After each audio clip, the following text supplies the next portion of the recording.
Hey, what's going on? Welcome to another episode of Hanging Out with Nolan Hong. And joining me today on the podcast is one of my closest, nearest, dearest friends in the sense of that she is like God's angel sent to me in my life. And no matter how long we've known each other and how much time has passed between us seeing each other, it's like I feel like I'm right next to her in every day of my life. She has the most beautiful voice I've ever heard in my life, and I just don't know why she is not a 7-time Grammy Award-winning artist already. But aside from being an amazing individual, a talented singer, she's also a phenomenal teacher as well.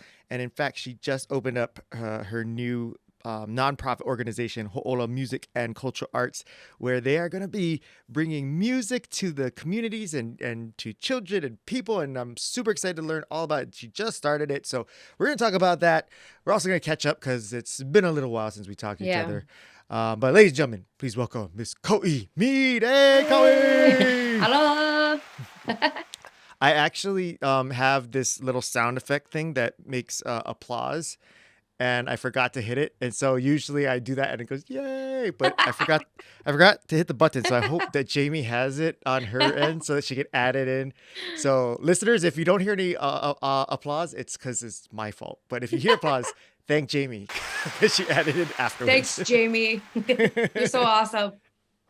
Kauʻi, so it's been super long since we've Yeah. caught up. And I know I want to talk to you about your nonprofit, but I wanted to go back in memory lane first, and Let's I do it. think my memory of first meeting you was doing a production that our dear friend Rosalind Katrakia wrote called Noah. But I have Mhm. a feeling that I'm wrong and that we actually met before that. Is that No, not you're correct? right.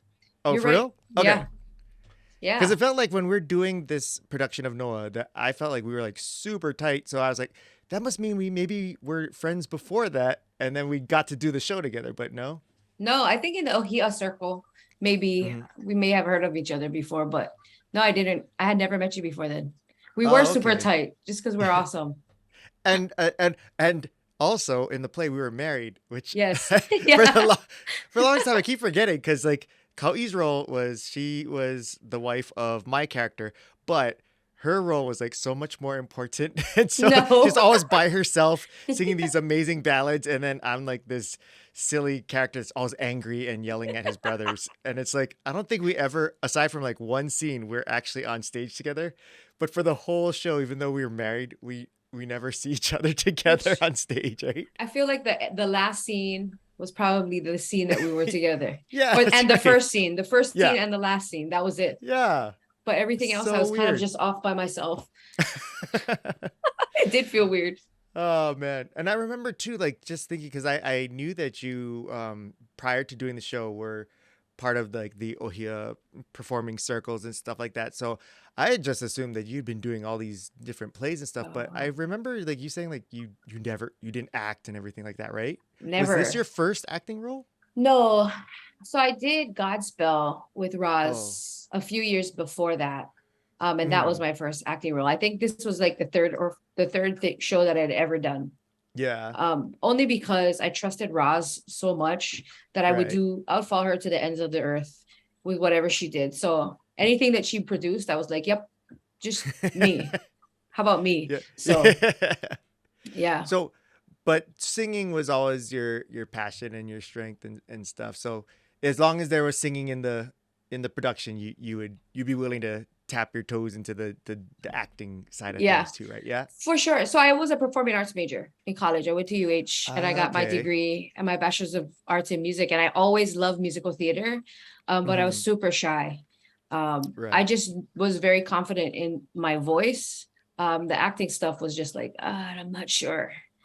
That's out of my comfort zone. But Roz really was like, no, but you can do it. And people need Yeah. to hear you do it. So let's get you to it. So basically, yeah. If it was singing involved, I'd do anything. That's the comfortable part for me. Which is so funny to me because when I hang out with you, you are such a character and so confident in not only singing but just in our interactions. Like you're so quick witted and stuff. Like we always, kind of like do our own little bits with each We other, and I'm just do. like, why are you, like not acting as well? Like you got it. And so it always throws me off. And it's funny because we're so opposite, like where I'm like, I feel confident in acting, but I'm terrified when it comes to singing. And you're super confident when it comes to singing and not so confident in acting. It's just like, hey, we Yep. should like smash the Oreo together and make one cookie and make a Yes. like just Yes. combine our powers and just say, okay, I'll give you confidence in acting, you give me confidence in singing, and we'll be phenomenal performers. And Wow, that's a hit right yeah, there. I think that's write why it we ended up and say, together. yeah. Yes. So I didn't know that you went and majored in performing arts and stuff. So was it that like from a kid time, like you knew like I wanted to get into music and performing and stuff? I had always known from a young age that I could sing. I really loved to sing. And I think maybe I was about 10 years old or so, and I was very shy when I was a kid. Mm. So I kind of told someone like, "Right, I think I could sing like Whitney Houston." And they're like, "No." Wait, who is this person? Like I'm not gonna say because Let's she feels very horrible at this point. well, Because I then went she back and should. told her, yeah. Let's put her on blast. No, I'm just kidding. But she was like, so I don't think so. And then I How was old just were you when this happened? I was about 10, I think, 9 or 10. Dang. And so I ended up just caving in really. I just kind of stopped Yeah. singing till I was about 13 or so. I would sing at church, and my auntie and my uncle, they would know that Yeah. I could sing. And so we came up to this when I was 13. I think we had our parent-daughter banquet or whatever, and my friends were like, I don't want to hear the same girl sing another song, so because you can sing, you need to go and talk to your teachers and tell them that you can sing. I'm like, no way, they're gonna shut me down, like whatever shit. They're like, no. So they marched me up to my teachers and was like, hey, you better check this girl out, she can sing really. My teacher was like, I don't want her to embarrass herself, so I don't know. Are you sure? Are you sure about this? And I was ready to walk away, and my friends refused. And I sang, and she was just like, so when you make all the money that you make from this voice that you have, remember I discovered you. I'm like, not quite, but it's okay. So from there, it was kind of like, that's all I wanted to do was sing. What song was it? Do you remember it that you sang? Um, Eagle's Wings.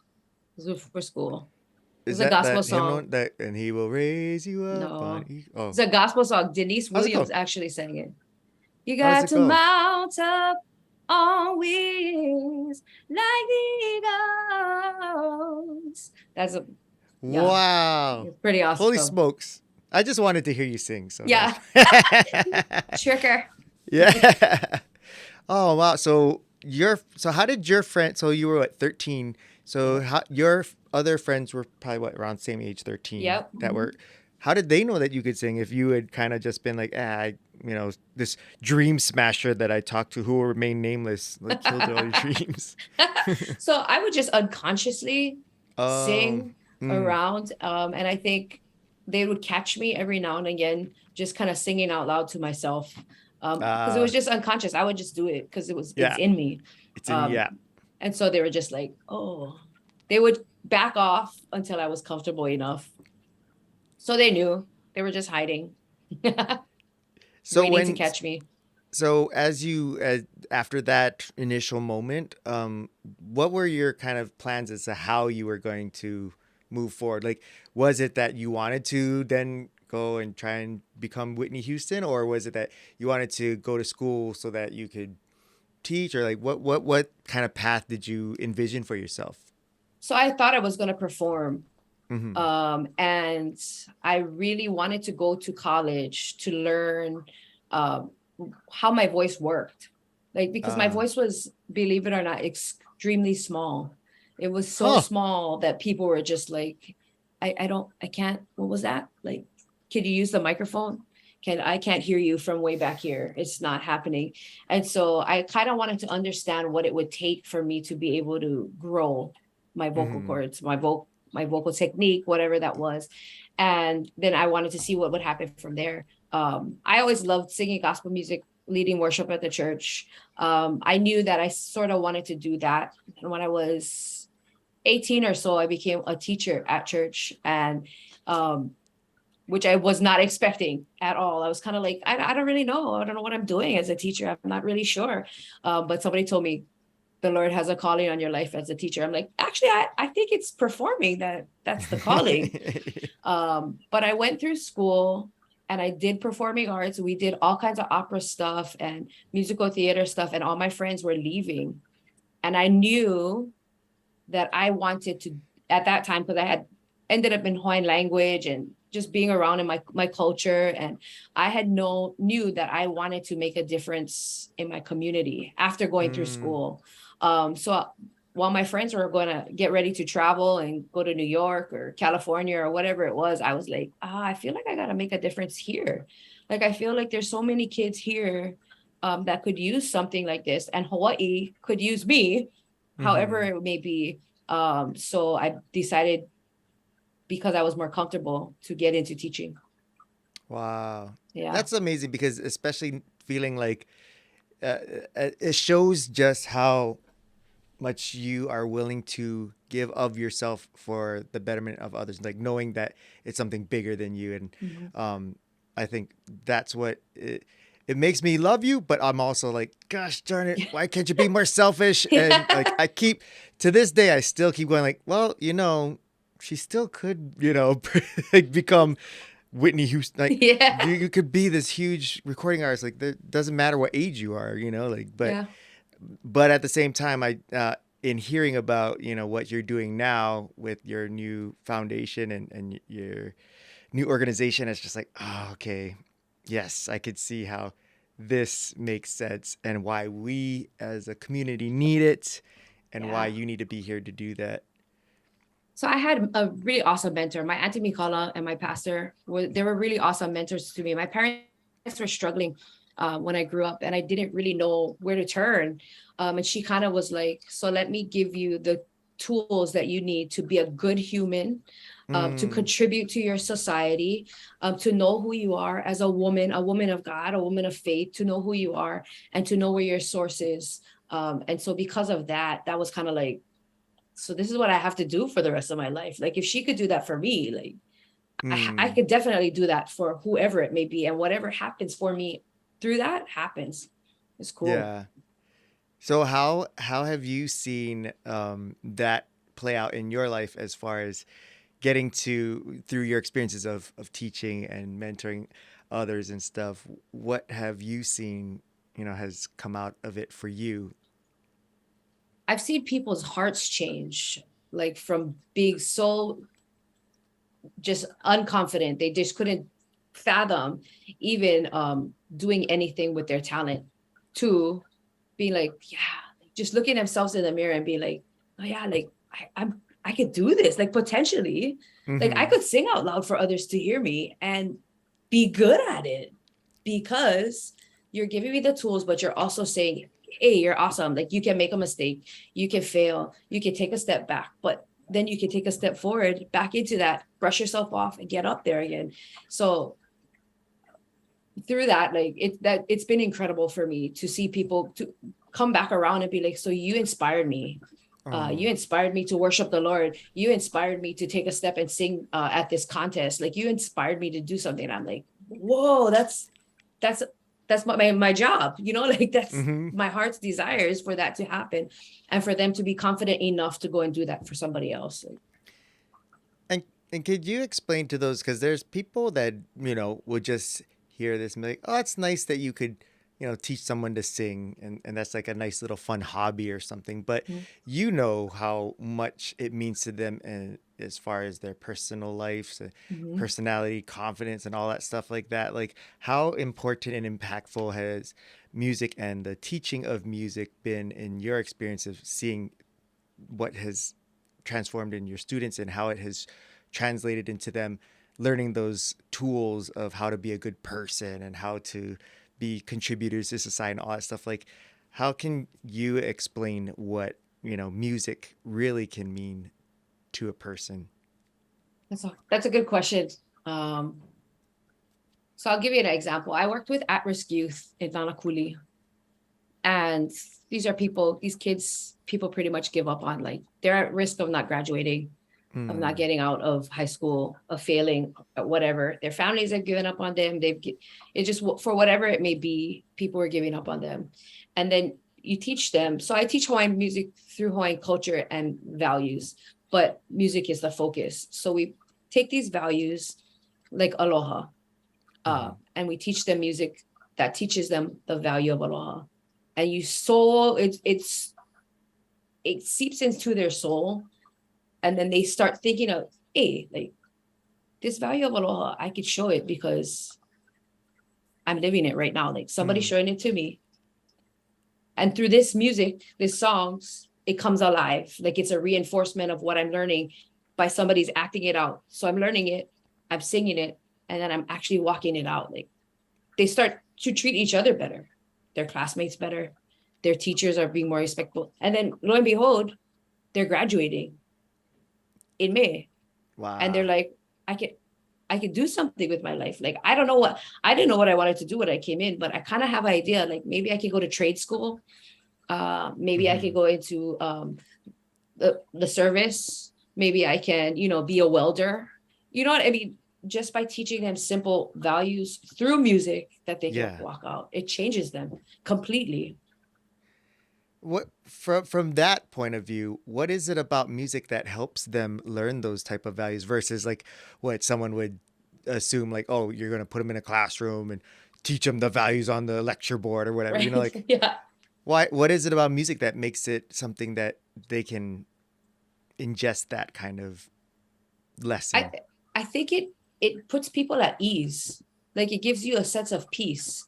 I mean, how many times have you had a bad day and then a certain song comes on, you're like, oh, like I can breathe right now. Like I get it. Like I can just take a step back, take a deep breath in, and I can move on with my day.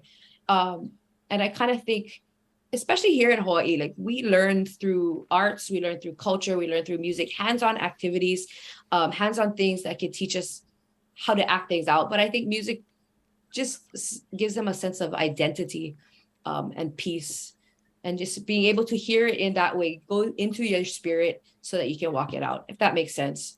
Yeah, no, totally. And you just brought up something that kind of sparked another thought of mine is that, you're right here. I don't know what it is about why here in Hawaii, but I do feel like we in general learn so much through hands-on experience, like whether it's connecting to the land or, continuing to practice in cultural practices and stuff like that. And then you hear about like how, at least in our country, like it's becoming so formulaic in the schools, like, oh, you got to follow these structured, I don't know, testing things and whatnot. And I don't know, it just, for when I hear that, it's just like, oh, it kills the soul when I feel that, because it's like they're taking away the arts and stuff in some of the schools and stuff. And it's just like, what is it that you've seen, because you're not only teaching and you're in that environment, but you also, Native Hawaiian, you have the culture in your blood.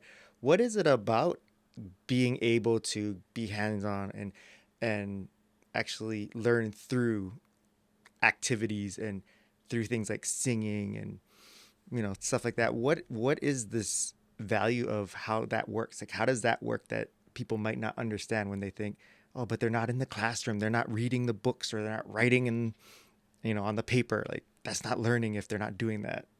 Right. The value that comes to mind is makahana ike. In working, one knows, one learns how to do more. And I think our kupuna, they were very good at being out and working with their hands. And they didn't have a formal classroom. Like they didn't have books, they didn't have a board, they didn't have all of these resources. They had the land. And so what they did to teach their mo'opuna was they worked with them in the land. So, hey, you want to learn how to do this? Let's go to the lo'i. Let's learn how to farm. Let's build it, dig it, measure it out, whatever it is. These are the dimensions. This is what we need. Here's the resources. Now we're going to make it happen. That's life. And from there, what you do, you watch it, you water it, you make it grow. What do you have next? You have food. You're able to feed other people. What do you need? You need fish? Hey, let's go down to the ocean. Let's go fish. So what they did was they modeled by example. They did things as they went, and that's how they taught. And I think as a native Hawaiian, that's how I learned best. Like I wasn't somebody who was able to sit behind in a, yes, I mean, I was okay at it. It wasn't fun to me. But when I was, somebody was like, okay, so get your ukulele. Why don't you play that? Okay, sing that song. Can you do this? Yes. You know what I mean? Like you're teaching them concepts by what they're doing, what they're putting their hands to. And I think that we take that out of the classroom and we kill the heart of our keiki. Yeah. And so if we can instill in them to do that, if I can model them, they can see me acting that out and being that person, then they'll understand how to relay it back to others. Yeah.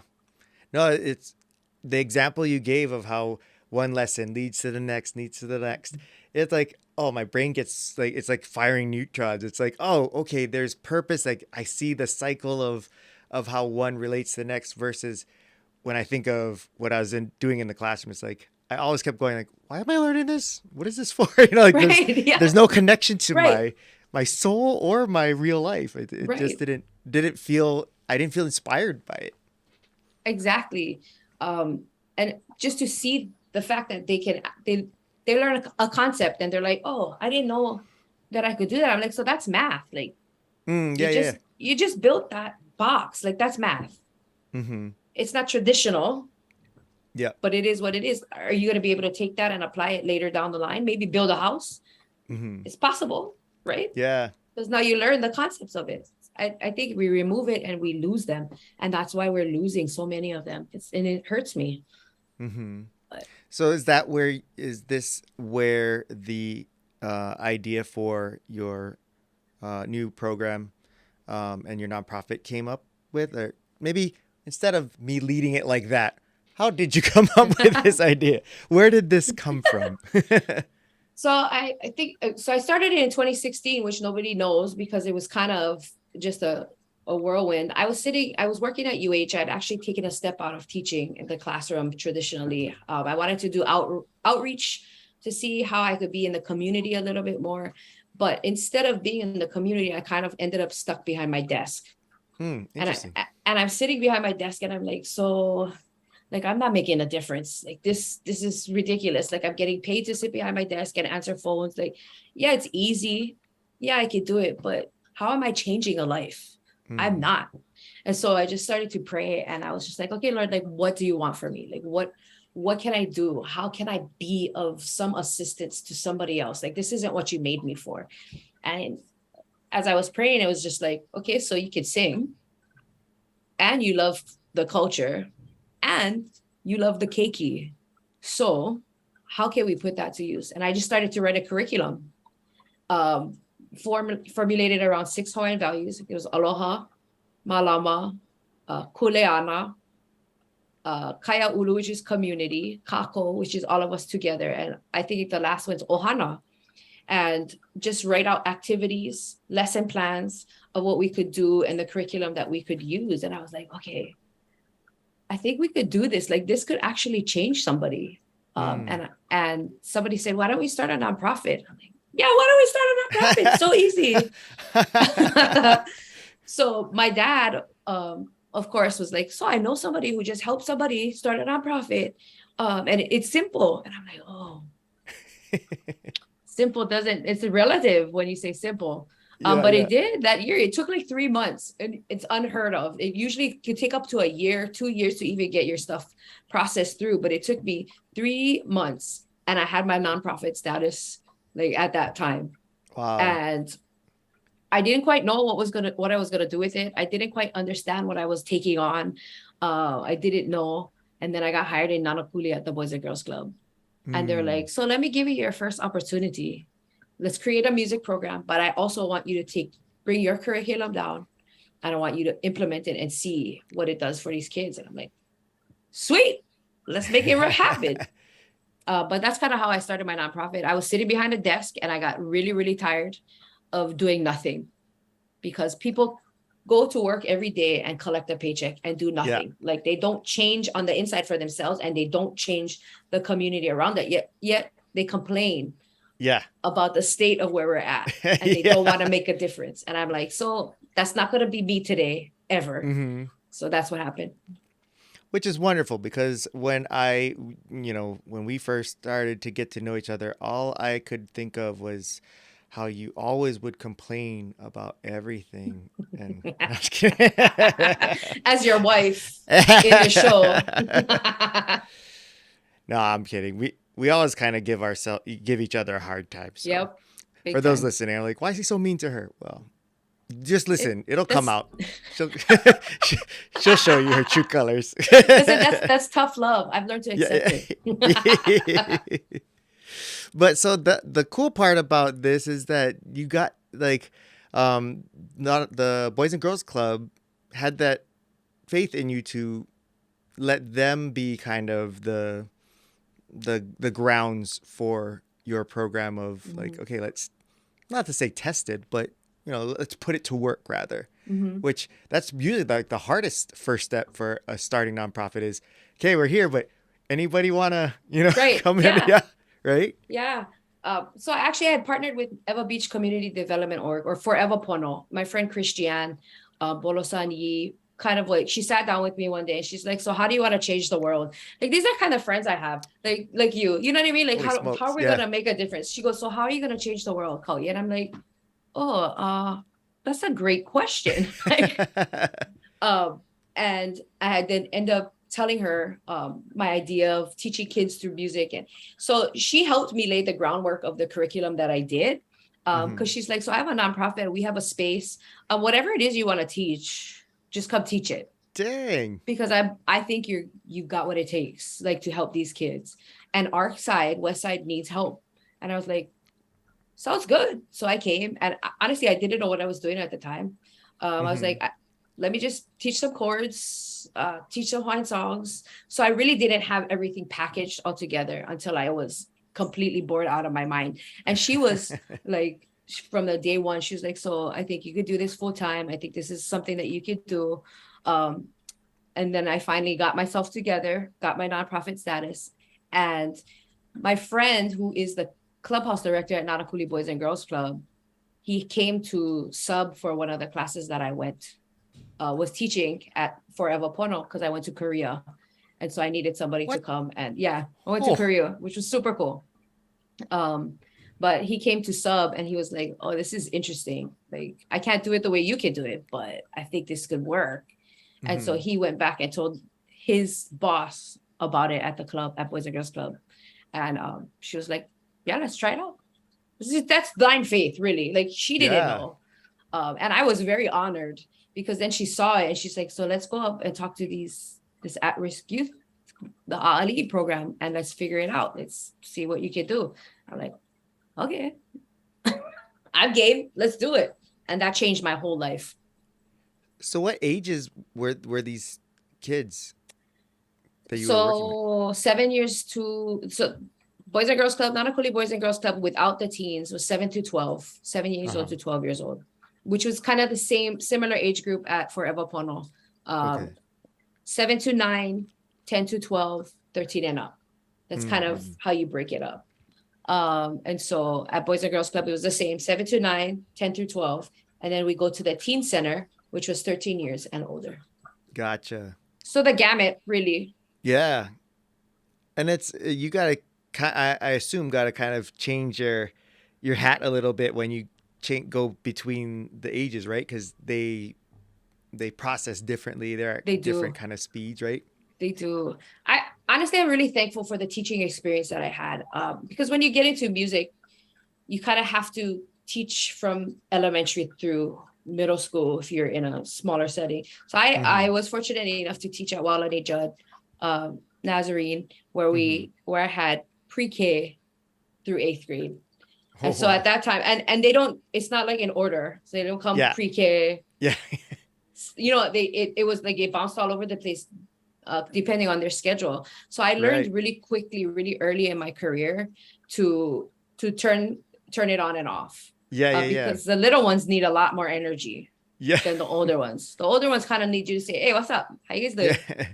Come chill with me, So that's what happened. I give you so much credit because I learned the hard way And what my experience was is nothing compared to what you did. But like I got to speak at a third grade class for like 45 minutes, which isn't that long. But man, it's just like I was so exhausted after that one. And they're just like constantly question. And I got to be on it. And then I go to speak to, I think it was a eighth grade class. And I was like on this high of like, okay, yeah. Anybody got questions? It's like, crickets, and I'm like, Right. oh no, now I'm uncomfortable. I don't know what to do with this silence. So for you to just be like bing bing bing, that's crazy. I respect that a million times more now that I've been through that horrible experience. I also learned from Roz. My gosh, like when I first started, she was teaching so many kids, and I looked at her and I was like, so Roz, I don't know how you do it. I really don't think I will ever be like that. Like, I don't think I could do it. She's like, oh, just wait. You just wait. And lo and behold. Yeah. But so how many years have you been teaching for? So was it straight out of college that you've been teaching ever since? Wow. Yeah. So it's about 20 years, 21 years. Yeah. That is crazy. And that's almost as long as we've known each other, right? Yeah, it is. Like 04, right? 04. So, yeah. Pretty close. Dang. So you were saying that, when the, people had seen your class and how you taught, and they said, like, I can't really do it like that, but this could work at our place. Like, so, I'm sure it's a lot of things, but what are some of the main things that were unique about your curriculum that really stood out to these people in the community that said, oh, we got to bring that over here and try and see if it worked? What was it that kind of was like that spark that they're like, ooh, here's something unique? It's hard to explain. Oh. And I think it's more of yes, it's the curriculum. Yes, it's the values behind the curriculum, but it's more of the building relationships. It's so for me, it's always what I've love to do, especially with youth, build relationships with them so that right off the bat, they understand that they're important to me. Small things like memorizing their name on the first try, like memorizing their name, calling them by name, first day. They're like, no one's ever done that to me before. I used to tell them, so people used to say my name wrong. They still do. They would look at the roster and be like, so, Miss Mead, is there a Miss Mead here? And I'm like, yep, my name's Kauʻi or lani. Like that's what my name is. But no one could ever get it right. So it's the little things like just bringing them together, helping them understand that they belong and that they mean something to you.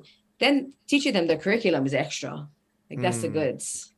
Like that's the sweet spot. Like once you get that relationship, they'll learn anything. You teach them how to dig a hole. They'll be like, yeah, I'll do it. Whatever you want me to do, because you love me. So that's what it is, really, learning to connect to them fast. Have you noticed, because you've been doing this for our 20 some odd years, and one of the things that we always hear nowadays, and I feel like it's partly because I'm in the generation where we're the old geezers. Like, oh, these rotten kids, they don't know. But like the common complaint is like, oh, these kids these days, like with social media, with phones and apps, like you can't connect to them anymore. And it's like they just don't have the, the skills at life and all that stuff like that.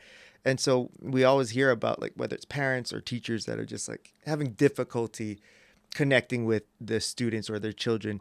Have you seen a difference, and have you had to evolve the way you make these connections to build these relationships, or has that kind of just still been the same, whether it was 20 years ago to today?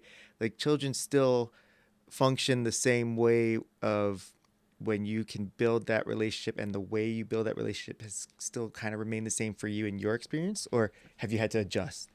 I think I've had to adjust. Yes, relationship is the most important to me, but yes, it's how you build a relationship, because especially in the demographic that you're in, depending on the demographic that you're in, it's the way that you approach them. I see. But also knowing that your phone is out there, social media is out there, and at any free chance that they can get, they're like texting on their phone. So giving them space to do that at the same time. So moving from one thing to the next, like not keeping them in the same area, and moving from one thing to the next, keeping them busy, providing time within your time that you are with them for them to have 5 minutes to check their text messages, to look at social media. And hey, if you get your work done early, why don't you go ahead and play your game? You know what I mean? Like just meeting them where they're at, and helping them to accomplish what you have set out, but also be able to do what they want to do at the same time. That's so awesome. That I love hearing that because I mean we come from this like old Yep. school style of like this our way and it's a painful process and like we're so I think that's why I really did not enjoy learning was because Yep. it's always like shove you in the box, right?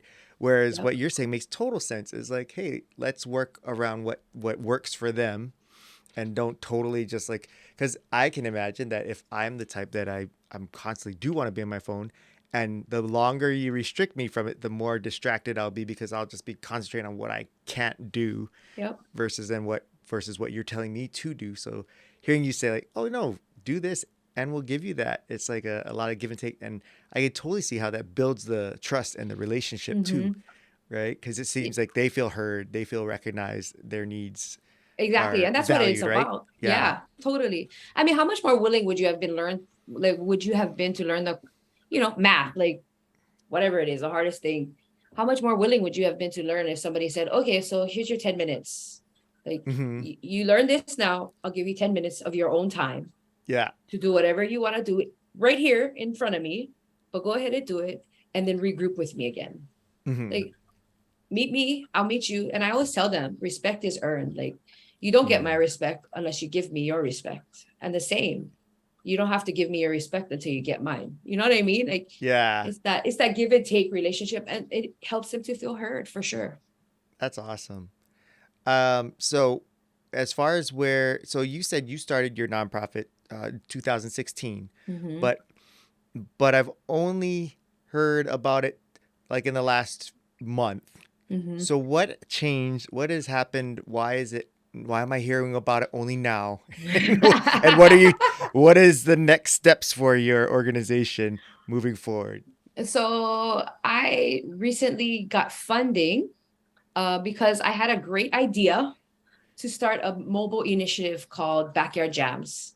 Backyard Jams comes with the premise, like in Hawaii, the culture is really how you learn about each other is you sit in your backyard and you Yeah, jam, right. right? I learned how to be a person, like what I could and couldn't do from the things that I learned in my backyard playing music with my family. Hmm. And I just thought, like, how much more awesome would it be if we could go from community to community, build a mobile studio, a mobile hub that you could take into different communities where kids wouldn't get that experience and take it to them. So because I got funding to buy a vehicle, that's what I'm looking to do, is buy an actual vehicle. We're going to transform it into a music studio. So kids, we teach them Hawaiian values through music. They learn Hmm. music. Then we teach them basic songwriting tips. Then we teach them how to produce the music. And then we teach them how to sell the music so that they can see Dang, that that's music, awesome. from one step to the next, you can make something of your life Yeah. just by doing music in your backyard. Hmm.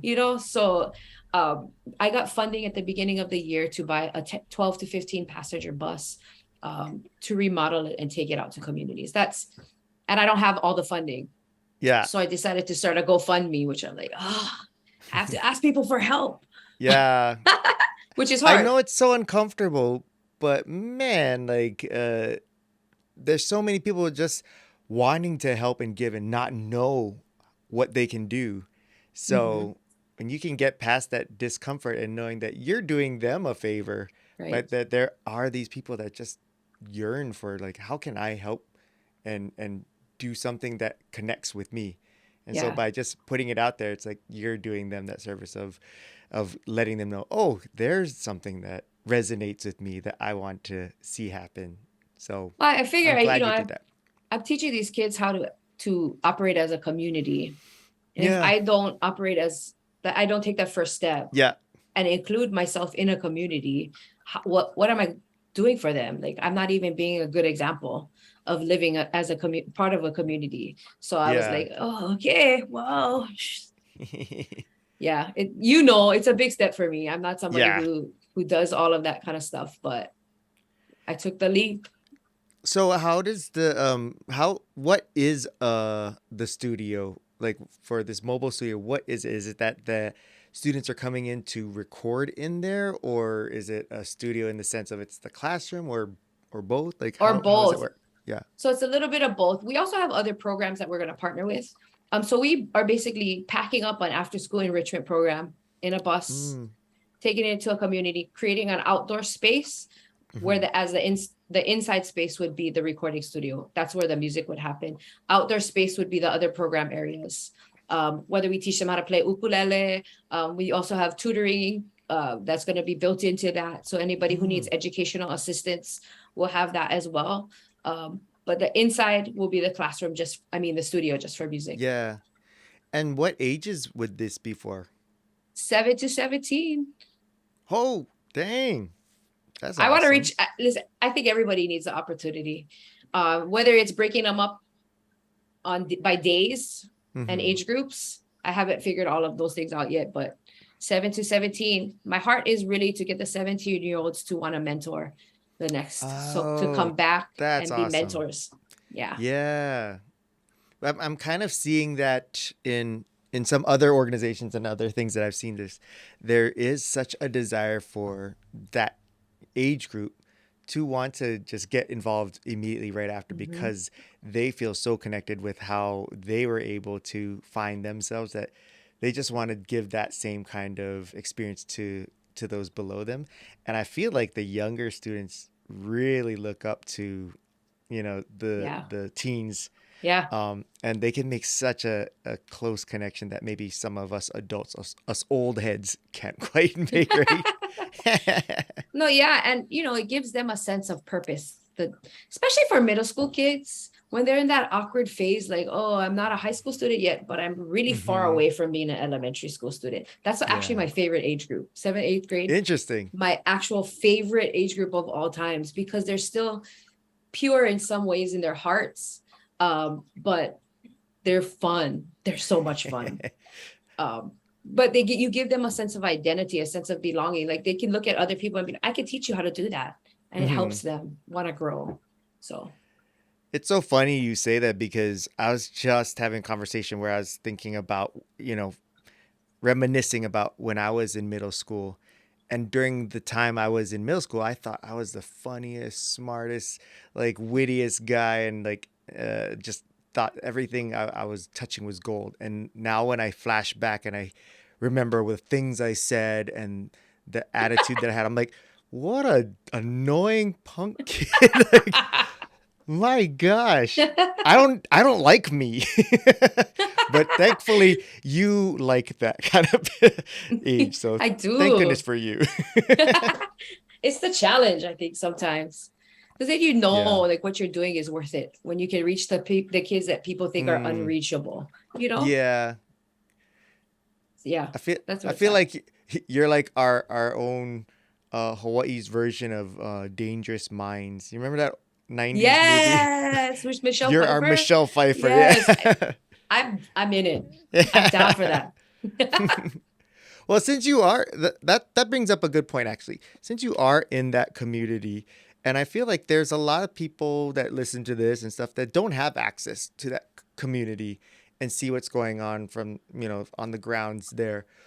What do you feel like people like maybe who are in the private sector or in town or whatever that aren't exposed to what's going on out in the community that you would want them to either know or recognize that could help maybe change some of the support or even change the perception of what's going on there that can bring more understanding, more connectivity, and just more life to us helping each other out versus, oh, that's a West Side problem or an East Yeah, Side problem or whatever, like yeah, all those guys over there. Instead, yeah. it's like, hey, this is all of us.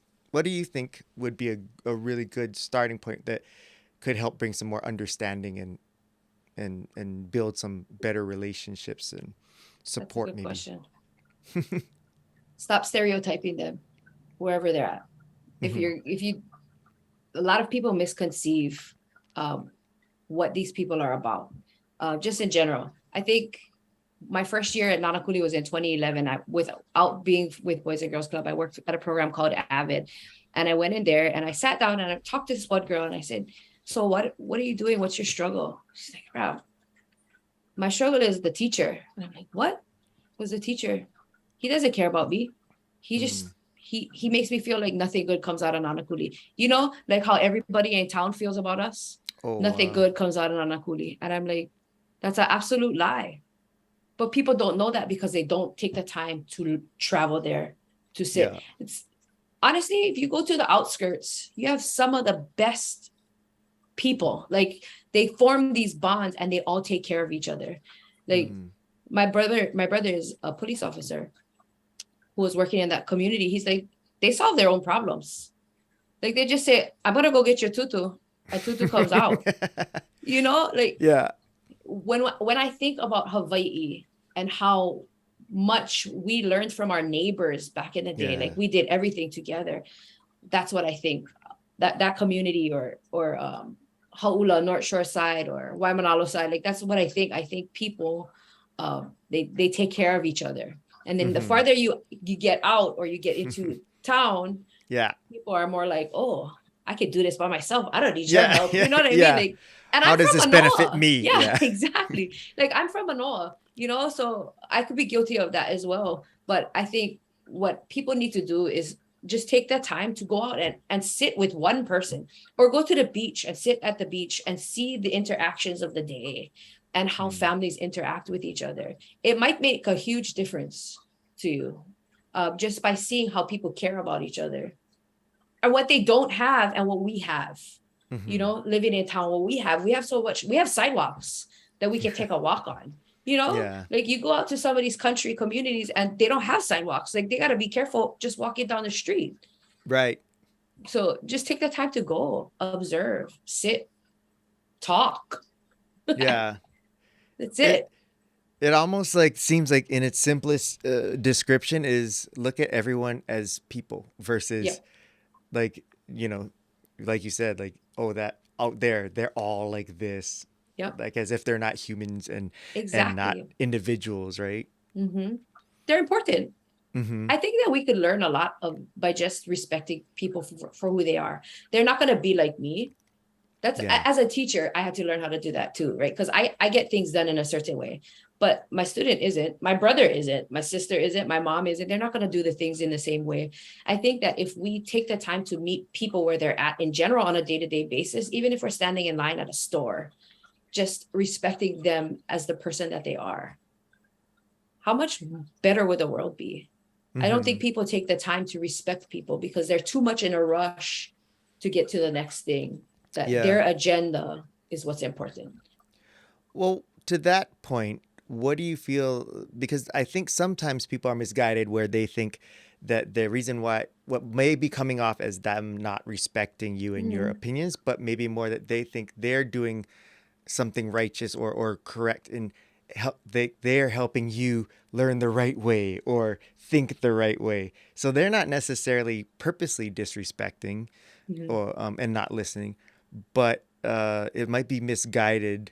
But I feel like there's a lot of that too, where people want to impart their opinion or beliefs on others. And so how do you imagine finding that balance? Because you also don't want to just totally be like, well, I have my beliefs, you have yours, and we just live separately. You're talking about like, let's come together, meet each other halfway.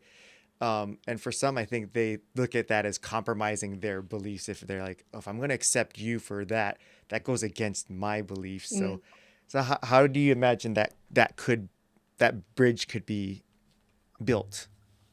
Like for me, my view of that is Jesus and how he went into the community. He talked to the leper, the guy that nobody wanted to talk to. I mean, he was this powerful person, but he went to the leper. He talked to him. He went to the lady who nobody wanted to talk to. She was suffering for 12 years. He healed her.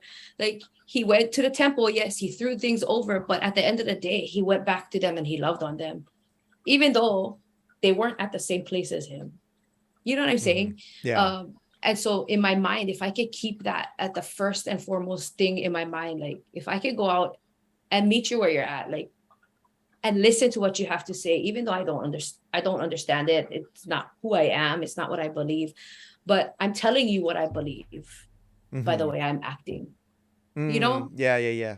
I'm showing that to you by the things that I do. Just by sitting here listening to you, you'd know that I love you. I Yeah. don't even know you, but I love you. You know, Mm-hmm. Yeah. so in that's Have you seen that the students that you work with can understand that concept? Because I also think that for youth, that's a hard that can be easy because we also see like children don't see color a lot of time or like yeah. the Mm-hmm. like out of the mouth of babes and Right. stuff like Yeah. that, Yeah. innocence. And then at the same time I can also say like, oh, I know kids can be so mean and so closed-minded, or they're product of their parents and stuff. Have you seen that in the students that in the communities that they do have that ability and have been kind of been able to see how what you're describing as far as respecting each other and still holding on to your own beliefs, but also listening I and have. learning and stuff? I have. That's And awesome. there are kids that you're like, yep, they're definitely a product of their parents, right? Like what their Yeah. home life is like, their situation is like, and they're angry. But then there's kids who are in the same place as them that come and show respect and sit Mm. and meet everybody where they're at. And then you see those kids start to change the atmosphere around them. And it's like if they can do it, why can't I do it? You know, Yeah. like, and they're kids. And sometimes it's easier when they're kids, but Yeah, that's true, right? sometimes it's not Yep. because they don't know better. So I have. I've seen that happen for the better. That's awesome. So as far as your future plans for your mobile studio and your organization, how how quickly do you feel like the next step is where you will, I know you're still getting funding for it and raising Mhm. funds for it, and hopefully people will donate after listening to this, but Yes, how please. how realistically do you think you anticipate seeing this mobile studio out in the community and you implementing these programs that you have planned out? So my plan is with or without a vehicle, uh, I have to make something happen. So I'm looking Mm. at partnering with someone with an organization starting in September. Wow, Uh, that's very soon. it's very soon, maybe mid Awesome. September. My goal is I actually got funding to do two programs, 2 6-week programs. So my goal is to do that at the tail end of the year, So what just to kind get of, out. and the 6 week programs being the things that you described with teaching them the Yep, building of the songs and all yep, that stuff? Wow, that's awesome. it is. I'm excited and scared, but more excited than scared. So yeah. Okay. Well, on the vein of excited and scared, what is your most what is the most nervous you've ever been singing? Since you said you felt so confident, in your singing, do you remember the time you've been the most nervous to sing? Most nervous to Was there ever a sing. moment There that you were nervous? was. Okay. I was a freshman in college and my teacher was big on practicing. So we did Monday afternoon master classes Uh-huh. where you would take, and I didn't know how to sing classical music at the time. So I was just learning to sing in Italian, French, all of those things. And my voice was so high. It was incredibly high. But I remember getting out there and I had to dress up. Like she was very big on looking your best, act like this is a performance. So my first master class, I got up, my knees were shaking. Like I could, my friend was like, he could see me, like I was visibly shaking. He's like, what is the matter with you? I'm like, are you not scared? Like, this is not making you nervous. Like, it's okay. Like, you're talented enough. Just get out there and do it. Like, I thought I was gonna faint on stage, like Oh my just gosh. pass out completely. I was so scared walking out there. Was it that you were scared because of judgment from her, or what was it that specifically scared you? So I don't like being in front of people. It Oh. it it makes me so nervous of what other people are gonna say or whether I'm gonna mess up. or how dumb I'm gonna sound. Still to this day, I don't like talking to people in crowds. Like one-on-one, I'm great. But if I have to make an address in front of an entire group of people, it makes me nervous to my soul, which most people would never know. But that's what it was. I was so nervous that I was gonna make a mistake and people were gonna hear it, and I just gonna screw up the rest of my life. I was no good. Like I went from 0 to 100 in no time. Like I'm just not cut out for this. I can't do any of it. Like that's what it was. Have you changed though, where you're at least, I know you're not comfortable speaking, but are you comfortable singing in front of large crowds? Yeah. Okay, good. Yeah. And my new motto is do it scared. Like just do it. Like you'll get past it eventually, like you're not going to know what the outcome is. Right. But just do it scared. So what is your favorite performance or performing experience that you've ever had then? I did Hawaii Stars right after Noah. Okay. Actually. I did Hawaii Stars because I wanted to share this gift that the Lord had blessed me with. And I didn't know how to do it. So I just auditioned on a whim for Hawaii Stars. And I got to the second to the last performance. And I'd been, you got to sing like 70 songs, like these big giant rock songs. I started off with I Believe in You and Me, Okay. But I had chosen the second to the last time that I performed, I'd chosen the song Adonai, which is a great song. It was the song of my heart. And I was forced to go through training. I guess the judges they picked a judge that was going to coach you. Okay. Or whatever. And so Tony Conjugation was my coach. And I was just like, this is too much. I'm going to throw up. So I walked in there and he's like, so Kauʻi, I have a question for you. I had sung the song once for him and he's like, why do you keep your eyes closed when you sing? Like, why do you look up? I said, because I'm trying to, just be one with the Lord. He's like, or it's because you're scared. I'm like, or that. He goes, let me just tell you that if you don't look people in the eye, and if you don't keep your eyes open and you're denying everything your teacher taught you, you're denying everybody who ever spoke into you, you're denying that what they said was true, and you're calling them liars. You see, he said, you said you were coming here to share what you had with others. But when you keep your eyes closed, nobody really knows if you believe what you believe. Wow. So you need to keep your eyes open and look them in the eye and tell them, yeah, that's the God that I serve. Yeah, I believe that. That's who I am. That's what these people taught me. They believed in me.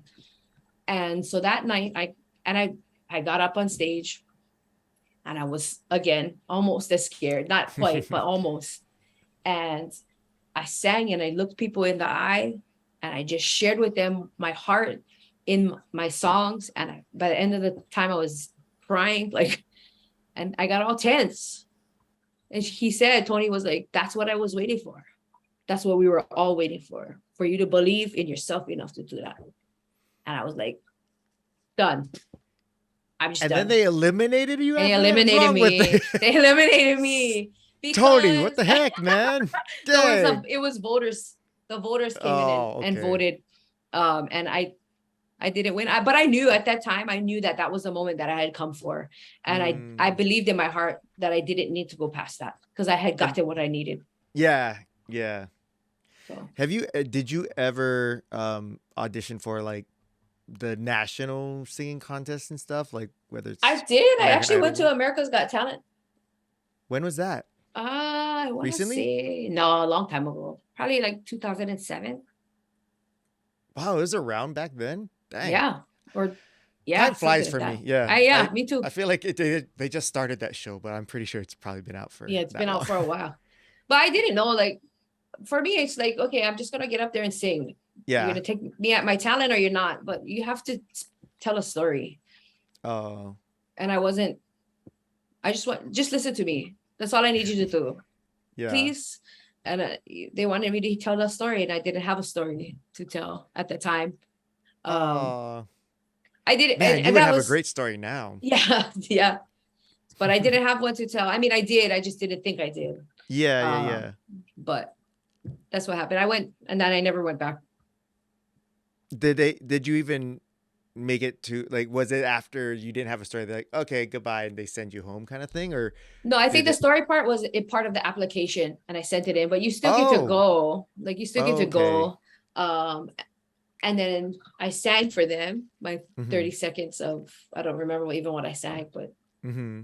and then they never called me back. So It just blows my mind because I just assumed that you probably never tried out for any of those, because I was like, guaranteed if you did, then I would have been seeing you on TV. I just believe so much in your voice and your talent. So it makes me so upset now to hear that they didn't even. What is wrong with them? I've always had this fantasy world, like this alternate universe where I was like your road manager, and I just take you around to all these things, and then you become this big star, and then you eventually like cut ties with me, and I'm like, and I'm in the gutter drinking a bottle of whiskey, like, I used to be her best friend, were you and now irritating that she's me, and out that's why I there. cut ties with you? Yeah. Did I threaten to punch you in the throat? Like, what Probably. happened? I mean, I that's probably why the fantasy goes that far, because I know us, and that's Yep. how it would end up. No way. We'd have a blast. We would. I still think that one day we especially when COVID goes away, that we'll do our world tour of karaoke spots. Let's do My it. I'm down. I told Kauʻi from probably like 15 years ago that my dream was to just get this car, and we just Look, hop I to have a all these bus different. now. I'll Yeah. have a Oh, there bus. we go. Yes, we'll take. This will See, be donate for marketing the and bus. PR for you. Yeah. And I was like, we'll just go and stop up at all these random karaoke bars. Kauʻi just sings one song, everybody goes nuts, and then we just boule out of there and jump in the car and go to the next one, and just at the end of the night, like 14 different places. We're like, who was this girl? And like, it's like we just totally took over the town in one night. Let's I do still it. need that to happen. Let's do it. Was the Let's plan song? it. So every time I remember this idea of mine, I go back to the song that I told you that I wanted you to do, and I even like. It's stupid, but I came up with like a really cheesy choreography that I wanted you to do while you're singing it. Do you remember what song it was that I said I want you to do? The song that I remember you saying was "Listen." That's the Okay, song. Was so there that's another the song that before that? there was another song before that, and but "Listen" is the one that I would go with now. But I and I was hoping that you could verify this for me, but I think you're not gonna. I feel like I had wanted you to do some kind of like doo-wop kind of song, so not like a traditional R&B, but like a kind of like an old song. And I keep hearing in my head that it is something that like, for once in my life, and this is not a doo-wop song, but it's the Stevie Ah, Wonder song. There's someone who loves me. That one. yeah. I don't know why I wanted you to sing that song, because it's not like a song that it's like super hard or anything. But That every was the time I think about this opener. story, oh, That maybe was the that's what it opener. is. I just wanted you to warm up the crowd. And I think maybe now, because my brain was really weird back then. The younger I was, the dumber I was. I think You're also funny. it was only the sole purpose of doing this little dance choreography that I had in my mind, and this song matched it. I think that's probably what it was. Well, And then you tell me what it is shuff. now. It was to Okay. shuffle your feet left and right like a windshield wiper. That's all it was. For once in my Yes, life. I want to do it just because of that. I want to see it. That's what Okay. I want to see. All right. That'll be your contribution to our tour. Yeah. Yeah. Okay, So done. if you listening want to hear this or see this come to fruition, donate to Kauʻi's GoFundMe. We're gonna put the link Yes. in the show description and the show notes. But if they can't figure that out, how can they find out more information about your organization and get connected with how they can support? Awesome. So I have a website. It's ho'olamusic.org. www. I hate saying it because it's what it sounds like every time. Yeah. ho'olamusic.org. I have a website with all my contact information. We also have Instagram. Same at ho'olamusic. And That's is my it Instagram spelled handle. HOOLA? Yep. So Instagram is website or anything in general. Yeah. Well, I guess for the website, maybe more. Website is more- HOOLA for sure. Okay. Yeah. And Instagram is different? HO.OLA Oh, dot music, because you couldn't oh, put it all in one. You know, it's I'm fancy. glad. Okay, I'm glad you made that distinction. Yeah, Okay. fancy. And then regular spelling when you're writing it is Yes, HOOLA. okay. Yeah, yeah. Okay. And what does that mean? What does that translate to? Ho'ola means life, healing. Yeah, Oh, saving grace. Just, perfect. yeah, health in general, all the Hmm. way from inside out, complete health. You So, know what? That really speaks to me because I just recently kind of got off of coming back from a 10-year absence from doing a stage show, doing a musical theater show. And um, I just thought like, oh, I'm just gonna go in there and do it for old time's sake. But the feeling I have now, as far as it's almost like a part of your soul that if you don't keep it lit, it kind of dies, right? And so for 10 years, I hadn't, you know, gotten that lit that fire of performing, tapping into the creativity and connecting with singing, dancing, acting, all that, whatever it is. yeah, And I just feel like so revitalized now just from that couple months of experience and stuff. And so it's not to say like, oh, I'm now gonna be a performer and nothing. It's just more of like I do connect and resonate with this idea that music, performing arts, the arts does correlate directly to life. It yeah. brings life. And so I love that that is what your organization's name is. It's perfect. It's beautiful. Just Thank like you. you. Thank you. I miss seeing you on stage, by the way. I miss doing shows with you. That was fun. I mean, we only did one, but I think we need to do it again shortly. Oh, don't worry. We, as Like, you know, this has been in the works for a while now. yeah, And when it's ready, and it will be ready, the time will align. It's going to happen. And yeah. we will be doing that faux I'm show. yes. Yes. Maybe sooner than you think, actually. Good. I'm ready. In fact, we'll talk offline because Okay.